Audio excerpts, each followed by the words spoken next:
안녕하세요. 사랑하는 성도님, 능력의 주님이 우리와 함께 하십니다. 우리와 함께 하시는 주님을 찬양합니다. 기도합시다. 우리의 생명과 승리가 되시는 주님, 오늘도 주님의 은혜로 새날을 맞이하고 또 주님의 은혜로 하루를 마무리합니다. 주님, 이 시간도 성령님 함께하여 주셔서 주시는 말씀을 기다리는 우리 심령의 생명과 진리의 말씀으로 흡족히 채워 주시옵소서. 언제나 주님과 함께 동행하는 삶, 주님을 따르는 삶, 말씀으로 새로워지고 견고하게 세워지는 저의 삶이 되게 하여 주시옵소서. 그리하여 삶의 위기와 미혹과 도전 속에서도 든든하게 주님의 영광을 위하여 승리의 삶을 살아가는 저희가 될 수 있도록 인도하여 주시옵소서. 예수님 이름으로 기도합니다. 아멘. 오늘 말씀은 민수기 31장 1절에서 24절입니다. 여호와께서 모세에게 말씀하여 이르시되 이스라엘 자손의 원수를 미디안에게 갚으라. 그 후에 네가 네 조상에게로 돌아가리라. 모세가 백성에게 말하여 이르되 너와 함께 있는 사람들 가운데서 전쟁에 나갈 사람들을 무장시키고 미디안을 치러 보내어 여호와의 원수를 갚되 이스라엘 모든 지파에게 각 지파에서 1000명씩을 전쟁에 보낼지니라 하며 각 지파에서 1000명씩 이스라엘 100만 중에서 12,000명을 택하여 무장을 시킨지라. 모세가 각 지파에 1000명씩 싸움에 보내되 제사장 엘르아살의 아들 비느하스에게 성소의 기구와 신호나팔을 들려서 그들과 함께 전쟁에 보내매 그들이 여호와께서 모세에게 명령하신 대로 미디안을 쳐서 남자를 다 죽였고 그 죽인 자 외에 미디안의 5 왕을 죽였으니 미디안의 왕들은 에위와 레겜과 수르와 후르와 레바이며 또 부올의 아들 발람을 칼로 죽였더라. 이스라엘 자손이 미디안의 부녀들과 그들의 아이들을 사로잡고 그들의 가축과 양떼와 재물을 다 탈취하고 그들이 거처하는 성읍들과 촌락을 다 불사르고 탈취한 것, 노략한 것, 사람과 짐승을 다 빼앗으니라. 그들이 사로잡은 자와 노략한 것과 탈취한 것을 가지고 여리고 맞은편 요단강가 모압 평지의 진영에 이르러 모세와 제사장 엘르아살과 이스라엘 자손의 회중에게로 돌아오니라. 모세와 제사장 엘르아살과 회중의 지도자들이 다 진영 밖에 나가서 영접하다가 모세가 군대의 지휘관 곧 싸움에서 돌아온 천부장들과 백부장들에게 노하니라. 모세가 그들에게 이르되 너희가 여자들을 다 살려두었느냐? 보라, 이들이 발람의 꾀를 따라 이스라엘 자손을 부올 사건에서 여호와 앞에 범죄하게 하여 여호와의 회중 가운데 연병이 일어나게 하였느니라. 그러므로 아이들 중에서 남자는 다 죽이고 남자와 동침하여 사내를 아는 여자도 다 죽이고 남자와 동침하지 아니하여 사내를 알지 못하는 여자들은 다 너희를 위하여 살려둘 것이니라.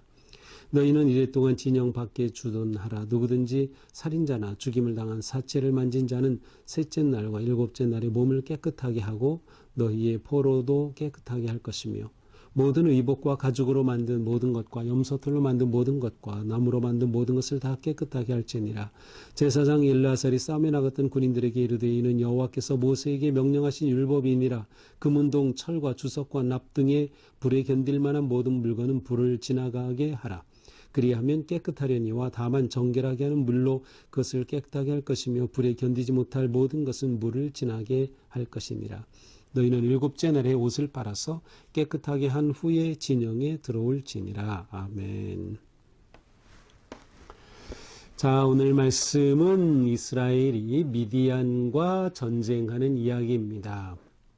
자, 하나님께서 모세에게 말씀하셨어요. 이스라엘 자손의 원수를 미디안에게 갚으라. 그 후에 내가 네 조상에게로 돌아가리라. 자, 이 미디안과의 전쟁은 모세의 마지막 전쟁입니다. 이제 이 전쟁을 마지막으로 모세는 이제 하나님께로 가게 되죠.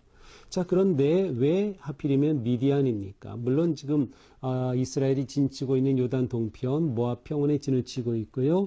이 지역에 여러 부족들의 연합체가 곧 이 미디안입니다.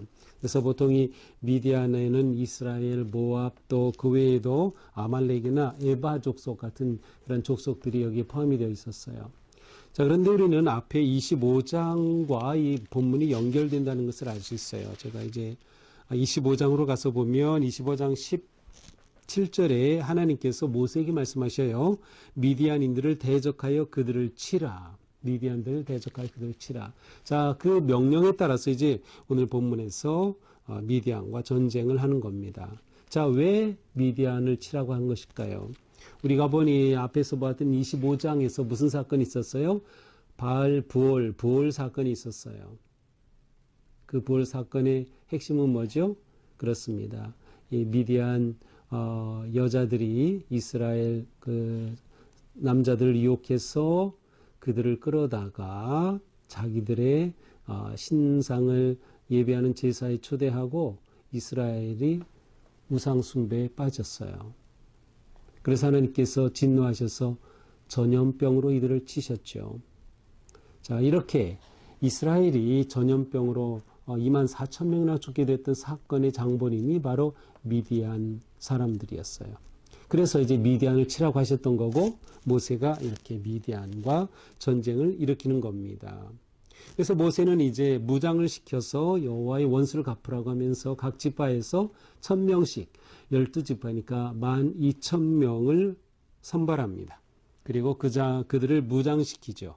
자, 그 다음에 6절에 보니까 이제 이 전쟁이 앞에 누가 섭니까? 비느하스를 보냅니다. 제사장 엘라사의 아들 비느하스에게 성소와 성기구와 신호나팔을 들려 그들과 함께 전쟁에 보내매. 자, 이 전쟁에는 성물이 함께 참가하고 있어요. 제사장이 함께 참여하죠. 이 제사장이 함께 참여한 성소의 기구는 무엇일까? 아마도 여호와의 궤가 아닐까 하는 생각을 해봅니다. 여호와의 궤. 왜냐하면 이제 앞에서 좀 아주 앞으로 가는데요. 그 민수기 14장으로 가서 보면은 여기에는 이제 뭐가 나온가 하면 이제 이스라엘 백성들이 그 정탐꾼을 보냈다가 그들이 돌아와 가지고 보고하는 걸 듣고 부정적인 말을 귀담아 듣고 불평하고 원망하죠. 바로 그 자리입니다. 그때 하나님께서 이제 너희들 가나안에 못 들어가. 앞으로 하루를 1년을 해서 40년 동안 배회할 거다. 그러니까 이 이스라엘 백성들이 아닙니다. 우리 올라가겠습니다 하고서는 막 전쟁을 일으켰어요. 그때 내용이 뭐라고 되어 있는가 하면 민수기 14장 44절에 그들이 그래도 산꼭대기로 올라갔고 그들이 그냥 급하게 산으로 가나안을 점령하겠다고 올라간 것이에요. 여호와의 언약궤와 모세는 진영을 떠나지 아니하다. 그런데 모세와 언약궤는 그대로 진영에 머물렀어요. 다시 말하면 이들이 이렇게 급하게 가나안으로 들어가려고 했던 전쟁은 하나님이 원하신 전쟁이 아니었어요. 법궤가 함께하지 않았던 거죠. 자, 그러나 이번에는 비느하스를 통하여서 성소의 기구와 법궤와 또 신호나팔을 가지고 전쟁을 합니다. 그러므로 이번 전쟁은 여호와 하나님이 함께하시는 전쟁, 하나님의 전쟁이라는 것을 보여주고 있어요. 자, 이렇게 그들이 나가서 쉽게 이겼죠. 그들을 다 물리쳤어요. 그래서 8절에 보니까 미디안의 5 왕을 죽였습니다. 미디안의 왕들 에위, 레겜, 스루흐르, 레바를 죽였어요. 그런데 놀라운 사실이 8절에 부올의 아들 발람을 칼로 죽였더라. 자, 부올의 아들 발람을 칼로 죽였어요. 발람을 죽였어요. 발람이 누구예요? 미디안 왕 발락이 불러서 이스라엘을 저주하게 해달라고 요청했던 그 선지자 발람입니다. 자, 앞에서 우리는 봤어요. 3번씩이나 예언을 했지만 모두 이스라엘을 축복하죠. 저주하지 않았어요. 그래서 발락 왕이 화가 나서 그를 쫓아냈어요. 고향으로 돌아가게. 너 죽이겠다. 그렇게 위협하면서 쫓아냈어. 그래서 보면은 그가 고향으로 돌아갔고라고 되어 있는데 발람이 나왔어요. 발람이 돌아갔다가 다시 되돌아온 겁니다. 무엇을 말해요? 발락 왕이 주고자 했던 그 뇌물, 거기에 속아 넘어간 거죠. 거기에 마음을 뺏긴 거예요. 그래서 갔다가 다시 와가지고 발람이 무슨 꾀를 낸 거예요? 그렇습니다. 부월 사건의 꾀의 원인이 바로 이 발람이었어요. 발람이 그 꾀를 알려준 거죠. 자, 여인들로 하여금 남자들을 유혹해서 그들이 우상 숭배하도록 하라. 이스라엘을 안으로부터 무너뜨리려던 그러한 발람의 계략이었습니다. 그래서 하나님께서 이 미디안과의 전쟁을 통해 발람을 칼로 죽이게 했던 것이죠. 그리고 많은 전쟁의 전리품들을 얻게 됩니다. 가축과 양떼와 재물. 자, 그리고 성읍도 촌락을 불사르고 노력한 것, 그런 거 다 빼앗아 가지고 아주 기세등등하게 개선의 모습으로 들어오고 있어요. 그런데 모세가 엘라살과 그 지도자들을 책망하는 겁니다. 그 책망한 이유는 무엇이에요? 그들이 가서 미디안과 싸워서 그들을 다 진멸해야 되는데 특히 부녀 여자들을 살려두었어요. 근데 어떤 여자들? 이스라엘 백성들을 꼬여서 우상숭배로 빠지게 했던 그 여자들이에요. 그들을 살려두고 온 거예요. 그래서 왜 이들을 다 살려뒀느냐 하면서 16절에 보라, 이들이 발람의 꾀를 따라 이스라엘 자손을 부올의 사건에서 여호와 앞에 범죄하게 하여 여호와의 회중 가운데 연병이 일어나게 하였느니라. 바로 그 연병이 일어나게 했던 그 여인들 왜 안 죽였냐. 그래서 결국 그들은 다 진멸하게 됩니다. 이 전쟁에서 진멸하고 죽이는 것의 그 초점은 죽이는 게 초점이 아니라 완전히 하나님께로 바친다라는 그런 의미가 있어요. 그래서 다 죽여야만 했던 것이죠. 이렇게 한 후에 그들은 7일간 진영 밖에 머무릅니다. 왜냐하면 사람을 죽였고 살인했고 또 시체를 만졌기 때문에 부정했기 때문이죠. 그래서 그들이 7일간 정결하게 해야 하고 그들의 옷도 다 정결하게 해야 했고 그들의 기구도 철로 된 것은 어떻게 했어요? 불을 지나가게 하라. 불을 통과하여 정결하게 소독하고 그 다음에 물에 견딜 수 있는 물이 닿아도 괜찮은 것들은 물을 지나가게 하라. 자, 우리는 앞에서 19장에서 뭘 봤었죠? 정결수, 그죠? 예, 붉은 그 소를 잡아서 태워가지고 정결수를 만들었어요. 바로 그 물을 지나가게 하는 거죠. 물을 뿌렸는지 어떻게 인지는 정확하게 않지만 바로 정결수를 사용하여 정결하게 하는 겁니다. 그리고 7째 날이 지난 후 정결하게 되면 들어오도록 그렇게 조처를 취합니다. 자, 이것이 오늘의 말씀이에요. 미디안과의 전쟁이죠.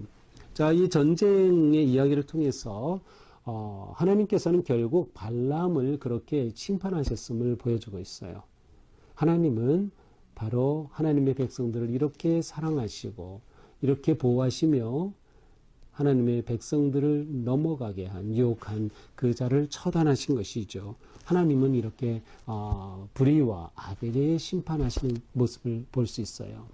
자, 오늘 말씀을 통해서 우리의 삶, 영적인 삶, 우리의 신앙의 삶은 성도의 삶은 곧 영적 전투와 같다는 생각을 하게 됩니다. 우리의 삶은 영적 전투와 같아요. 이 영적 전투의 초점은 무엇입니까? 하나님의 뜻을 이루는 겁니다. 그러니까 우리는 이 세상 살아가면서 하나님의 뜻을 이루기 위해 그것이 곧 우리의 사명이죠.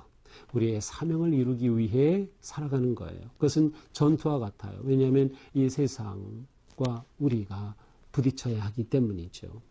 근데 우리가 이 세상에서 영적 전투에서 승리하는 길은 우리에게 있지 않고 하나님께 있어요. 법궤가 하나님의 궤가 앞서 나가야 했어요. 하나님이 함께 하셔야 돼요. 오직 하나님의 지혜와 능력으로 우리는 영적 전투에서 승리한다라는 거죠. 그러므로 우리에게 중요한 것은 무엇이에요? 하나님의 뜻, 하나님의 전략, 하나님의 방법을 알아야 돼요. 그래서 말씀과 기도가 중요한 거죠. 말씀과 기도를 통해서 우리는 하나님의 방법을 알고 하나님의 뜻을 알고 하나님께서 원하시는 길을 깨닫고 그 길을 향해 나아가게 되는 것입니다. 또한 우리는 하나님 앞에서 우리 자신을 거룩하게 지켜야 한다는 것을 보여줍니다. 우리 안에 있는 미디안이 무엇인가요? 우리 안에 발람이 무엇인가요? 우리는 그것을 처단해야 됩니다. 계속해서 그것을 무찔러야 하고 우리 안에 오직 하나님의 거룩하신 뜻이 성취되도록 하나님 앞에 우리의 삶을 거룩하게 지켜가야 하는 것이죠. 이것이 영적 전쟁에 승리하기 위한 하나님이 보여주시는 방법입니다. 하나님이 싸우신다? 그러므로 내가 하나님의 싸우심의 승리를 누릴 수 있도록 하나님 앞에 정결하게 나를 지켜가며 내 안에 숨어있는 미디안을 물리치고 내 안에 있는 발람을 다 내쫓아내야 한다. 오직 내 삶에 하나님이 내 인생의 주인이 되시는 삶, 그 삶을 우리는 살아가게 되는 것이죠. 또 모든 지파가 참여하는 것을 통해서 우리의 영적 전투는 나 개인의 문제가 아니고 공동체의 일이며 교회의 일이라는 것을 알 수 있어요. 그래서 우리는 온 성도들이 한마음이 되어서 기도하고 한마음이 되어서 예배하고 한마음이 되어서 전도하고 한마음이 되어서 말씀을 듣고 말씀을 따르면서 거룩한 믿음의 공동체를 지켜가고 영적 전쟁에 승리해야 한다. 이것이 우리가 나아가야 할 그러한 아름다운 모습입니다. 오늘 우리의 삶이 하나님 앞에서 거룩한 삶, 성결한 삶이 되기를 원합니다. 또한 내 속에 있는 것들을 다 주님 앞에 회개하고 쏟아놓고 주님 안에 거룩하게 아름답게 승리하는 영적 전투에 승리하는 복된 하루가 되기를 주님의 이름으로 축복합니다. 기도합시다. 주님 감사합니다. 오늘 말씀을 통해서 저희들은 하나님 앞에 우리 자신이 얼마나 바르게 세워져야 하는지 깨닫습니다. 또한 우리의 삶은 영적 전투이기에 하나님이 함께 하시는 하나님의 뜻을 따르는 하나님의 영광을 위한 삶의 초점을 놓치지 않도록 인도하여 주시옵소서. 오직 주님을 의지하고 주님의 지혜와 능력으로 이기는 삶, 오직 주님과 함께하여 승리하는 거룩한 삶이 되게 하여 주시옵소서. 우리 안에 있는 미디안을 몰아내게 하시고 우리 안에 숨어있는 발람을 몰아내게 하여 주시옵소서. 오직 하나님만이 내 삶의 주인이시며 왕이 되시는 진정한 믿음의 삶 살아갈 수 있도록 오늘도 함께하여 주시옵소서. 예수님 이름으로 기도합니다. 아멘. 네, 오늘도 주님의 은혜 안에서 우리 삶이 이처럼 강건하기를 축복합니다. 사랑합니다.